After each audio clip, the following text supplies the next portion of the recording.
Hello everyone, good afternoon. Good afternoon, sir. Yes, good morning sir. What is your doubt? Sir, I heard about the word Raynaud syndrome. Can you explain what it is? Okay, sit down.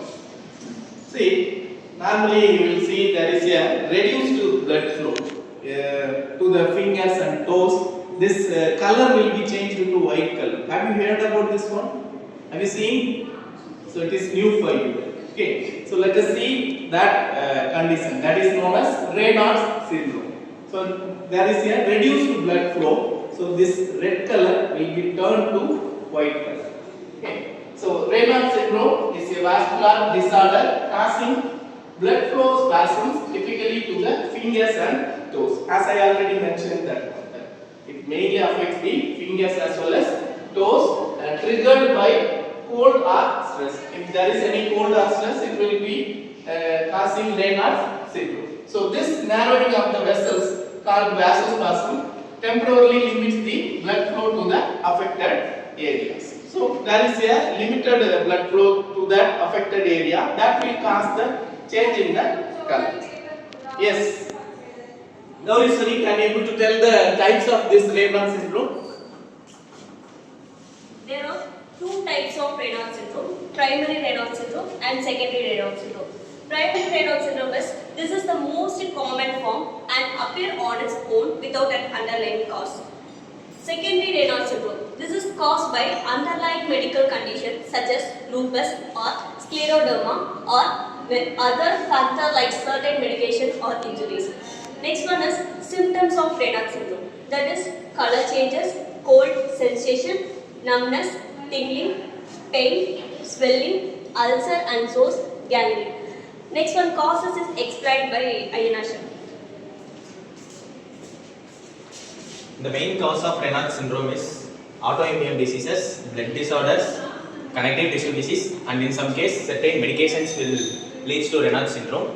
Now the treatment will be carried out by calcium channel blockers like nefidopine and amlodipine and vasodilators like losartan and topical nitroglycerin cream. Now the synthesis of these drugs will be explained by Afrin.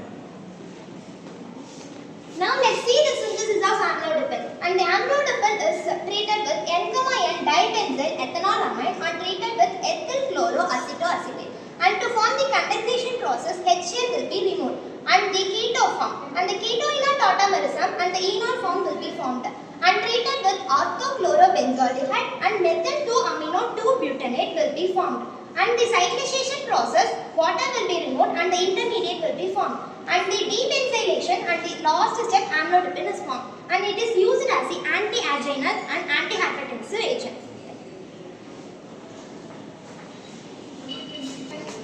Nifedipine. The synthesis of nifedipine. There are three steps of nifedipine.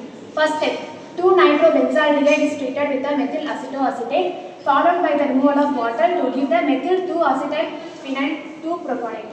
Step 2, ethyl acetoacetate. The keto form is converted into the enol form, then it treated with ammonia followed by the removal of water to give the methyl 3-amino-2-butanate.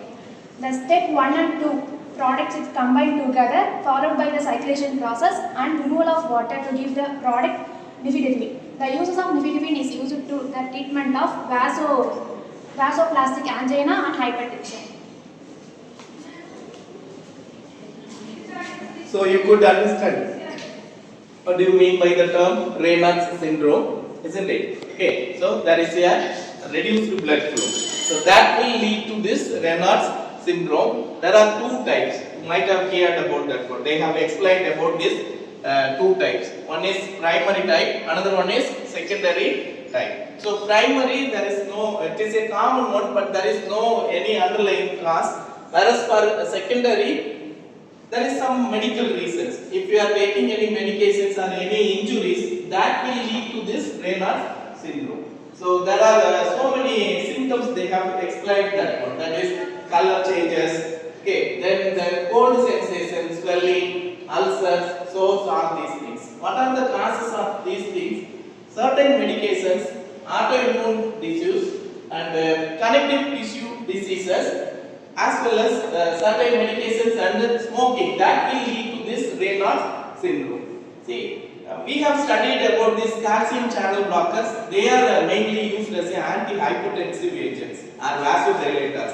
But we came to know that apart from this, it is also used for this Raynaud syndrome. That is nifedipine, amlodipine. These are all the calcium channel blockers. They are used for this Raynaud syndrome, as well as vasodilators. That is losartan, sildenafil, and nitroglycerin cream. These are all the substances.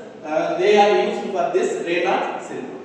So it is a new term for this, and thank you for attending. Thank you all. Thank you.